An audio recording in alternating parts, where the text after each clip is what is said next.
Hi there, Wayne Jennings here. Today I'm going to be checking out this little action camera made by Sony. This is a Sony AS200V. It's a tiny camera, but it's big on features. For instance, it has a built-in audio jack so you can plug in a microphone, get great sound.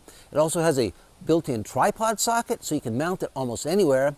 Of course, it shoots amazing high-definition video, but it also comes with this. This is a little remote control you can wear on your arm. It's got a built-in view screen, so it's really easy to set up all those cool action shots. The full review coming up next.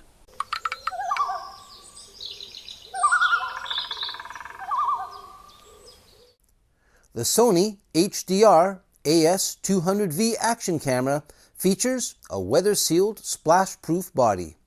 It records HD video at 60 frames per second. You can shoot 5.4 megapixel still photos. There is a continuous loop recording mode. You can capture time-lapse sequences using the interval setting. This camera will also do live streaming. It has built-in Wi-Fi, allowing you to control the camera with the wrist remote or a cell phone, and it has a GPS feature, allowing you to record speed and location on your video. This camera comes well equipped with all the items shown here. There is, of course, the camera itself. It comes with one lithium-ion rechargeable battery. You get a waterproof housing rated to a depth of 5 meters, that's 16 feet. There is a tripod adapter bracket, and you get two self-adhesive action mounts, one with a flat base, the other with a curved base and the required attachment bracket.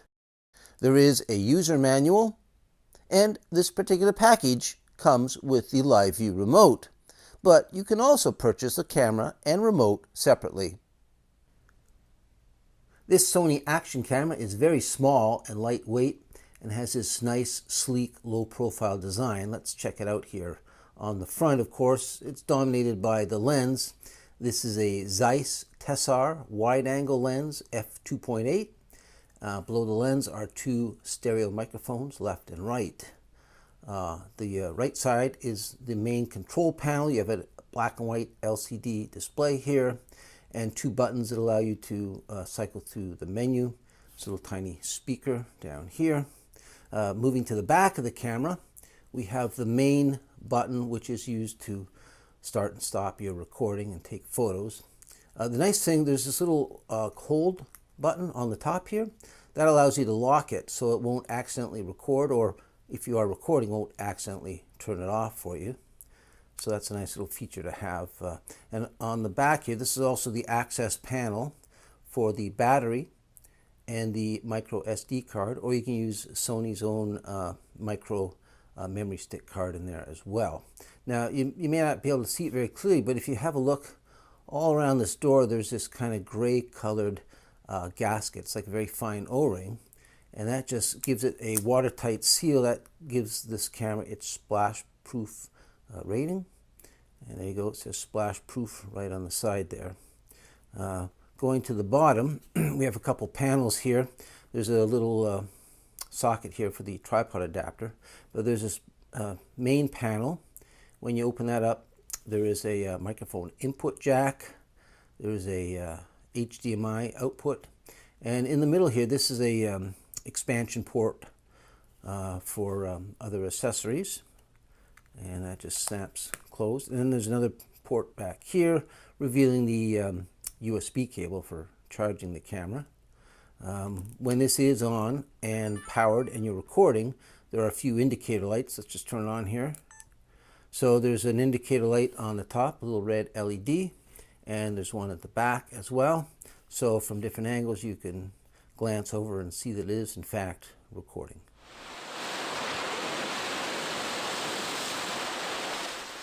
If you're after great looking HD video, well, this little camera will not disappoint you.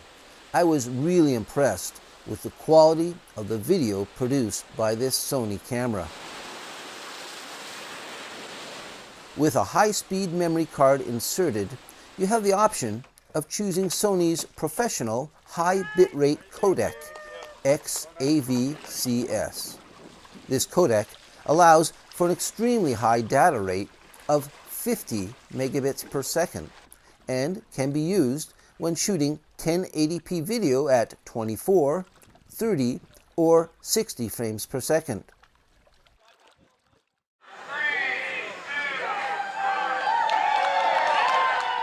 I tend to leave this camera set to the highest bit rate while shooting at 60 frames per second. This allows me to produce some very nice looking slow motion effects when editing my footage.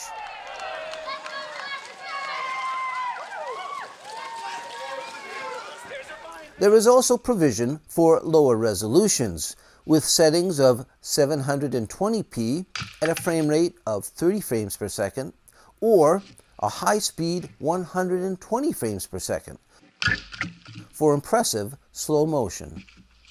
There is even a standard definition setting of 480p that will let you crank out an extremely fast 240 frames per second. Although in this day of HD and 4K video, I'm not really sure why you would want to shoot in standard definition. The camera shoots impressive looking 5.4 megapixel still photos. There is also a burst mode, allowing you to shoot up to 10 frames per second, and there is a self-timer. The interval mode lets you capture an image every 1, 2, 5, 10, 30, or 60 seconds, allowing you to create some amazing time-lapse sequences. One thing I really like about the Sony action camera is the multiple angles of view. It's like having two lenses built in. Right now you're looking at the extreme wide angle setting. This gives you a 170-degree angle of view.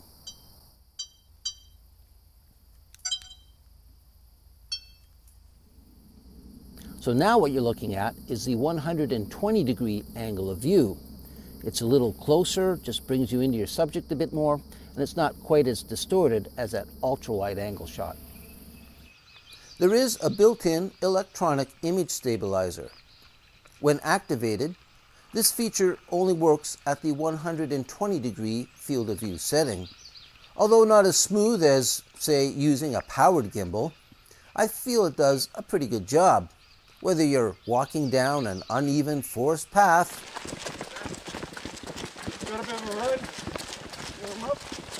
or running after a racing team.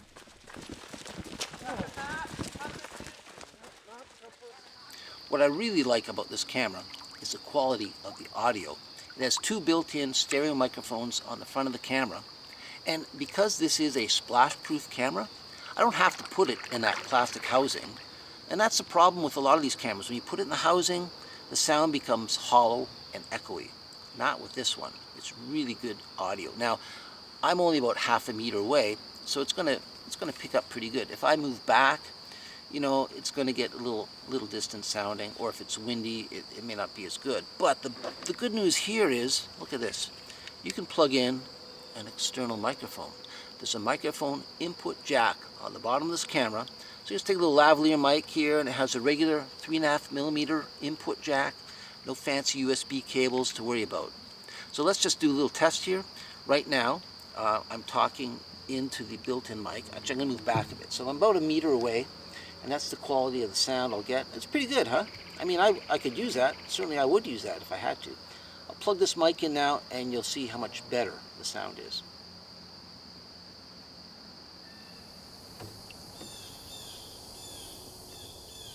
Okay, so I'm about a meter away from the camera. I'm using this plug-in external microphone, and as you can hear, the sound is very good. I don't have to raise my voice. I can just speak in a normal tone. The other advantage, this microphone has a built-in windsock, so if the wind does pick up, it's not going to get distorted. So I think this is a great feature that this Sony action camera has, having an external microphone input. A great idea.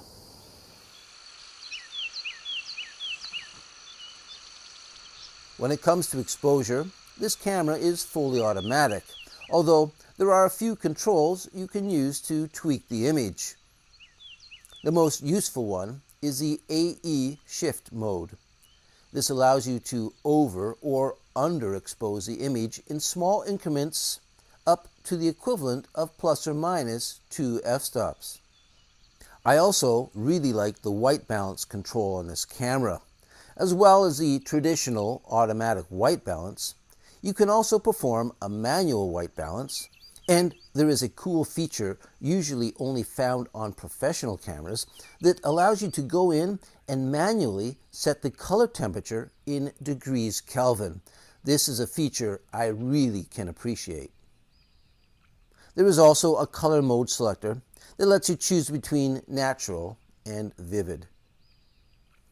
Nowadays, almost every action camera you buy has some kind of a built-in Wi-Fi connectivity, and this little Sony action camera is no exception.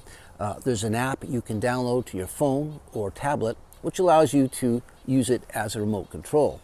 So if you take a look here in my phone, basically what the camera sees shows up on my phone, and it acts as a little view screen so that I can operate the camera remotely. I can start and stop recording video, take still pictures. I can use it to play back. And basically, there's also a menu on here. So almost every function on the camera, I can go in here and select whether it's things like the frame rate, the resolution, the burst mode, the interval setting, things like that. So this is a great little way to use your camera remotely, but it's not the only way. As mentioned before, it comes with this. This is a little wrist remote that allows you to do virtually everything you can do on the phone. You can start and stop recording, take still pictures, do loop recording, and there's a menu on here so you can go in and adjust all the settings. The big advantage is it is waterproof. It's small, lightweight, you can wear it on your wrist, but being waterproof, it's great for outdoor activities, canoeing, kayaking, downhill skiing, snowboarding, or even if you're just out, using the camera and it starts raining or snowing, this, unlike my phone, is not going to get wrecked. So it's a great little addition to this camera. The only drawback, and it's not a deal breaker by any means, this doesn't have playback capability. So, if I want to play it back, I got to use my phone, or wait till I get home. But basically, to allow me to set up the shot, it's kind of neat. If it's on my arm, I can take a look and realize, okay, I have too much headroom, or I want to frame something behind me. I just take a look on there, and it's great. I don't have to go back to the camera like a normal camera with a view screen. It's on my wrist. I can just check it all there. So to me, this is a great addition to have on this little camera.